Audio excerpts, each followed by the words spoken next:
Hi, and welcome to this week's episode. This week we're going to be talking about the Hatbox Ghost, which is this guy behind me here. For those of you who don't know, the Hatbox Ghost is a Disney Haunted Mansion legend. The original Hatbox Ghost, which we're going to have an image here. You can see him here with Imagineer Yale Gracie, who was instrumental in developing it. It was installed in the original Haunted Mansion when it opened in August of 1969. The idea was that his head would disappear from his shoulders and then appear in the hat box.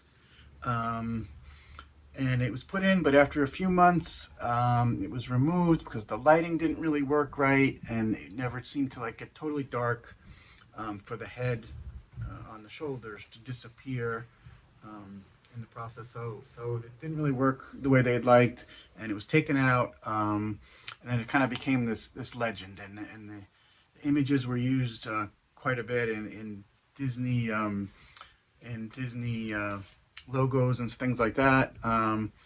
But he never showed up again.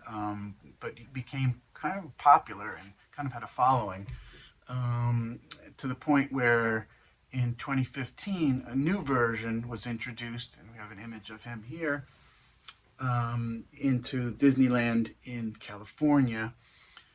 This time it relied on projection technology rather than lighting to make the head appear and disappear.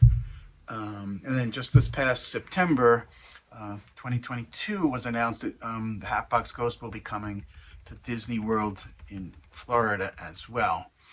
Um, so, being a huge fan of the Haunted Mansion, this was something that last year I thought, well, that would be really cool if we could make one of these on our own and kind of pay homage to the original prop and the original idea. So last year we set that as a goal to be able to make our own version of this. And I looked online and I found a few people that had done it and done it well, but I didn't really see any explanation as to how they made the head, uh, light and then go back to the hat box. Um, and again, not being an engineer or having electronics background or real specialty, I didn't really know, if there was some technology that made that easier, but whatever. I had to come up with my own way of doing it. So what I did is kind of came up with a motor that would spin around and make a connection or break a connection, electrical circuit from one to the other, and then we'll put a you'll see a schematic here, a simple schematic of how that works. And then as it goes around, it'll break the circuit or connect the circuit to each side. So a fair bit of work went into to coming up with all this and developing how it was going to work, and then creating the heads. I created the heads basically from a simple skull, and then I crafted it and with clay to give it the features, and then painted it and put the eyes in and did the lighting and the hair and the paint and all that kind of stuff. And then we found clothes and built the body and created the skeletal hands. So all this took a fair amount of work, and unfortunately, we didn't have a vlog back then. If we had the vlog, I think it would have been a lot of interesting episodes we could have gotten out of that. But oh well.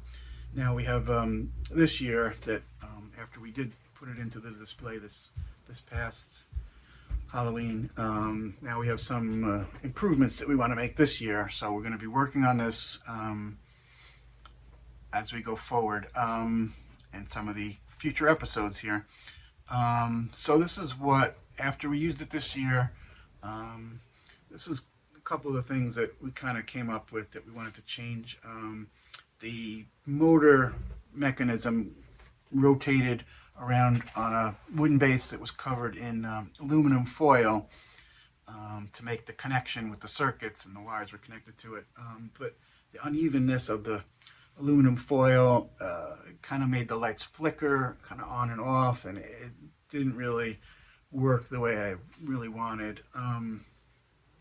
So, so we wanted to really make that better, and I found some stiff metal plates that it could put on there, but are thin enough, you can cut them and work with them. So I'm going to try that, putting those on, and also cutting out a hole in the wood so that the motor can fit in there rather than sitting on top of the wood, so that it will be closer to the surface as the arm goes around.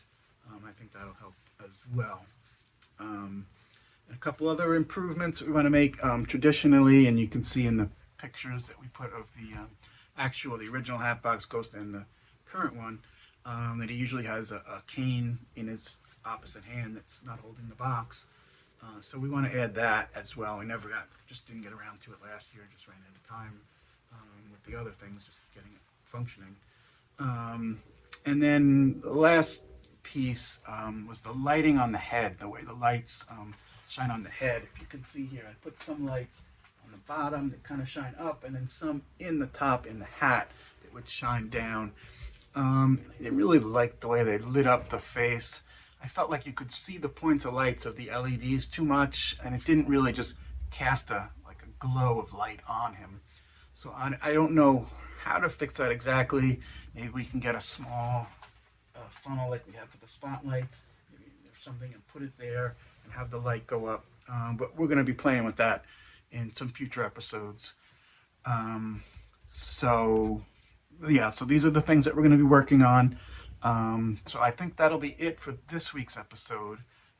Just doing this part and going over the figure as he is right now, and doing some explanation and giving you an idea of what we're going to be doing. Then next week we'll go through the work that we did do as far as fixing those mechanical parts that I mentioned. So we'll go over that next week, and then we'll see some actual work then. Okay, thank you very much. That'll be it for this week. And again, like and subscribe.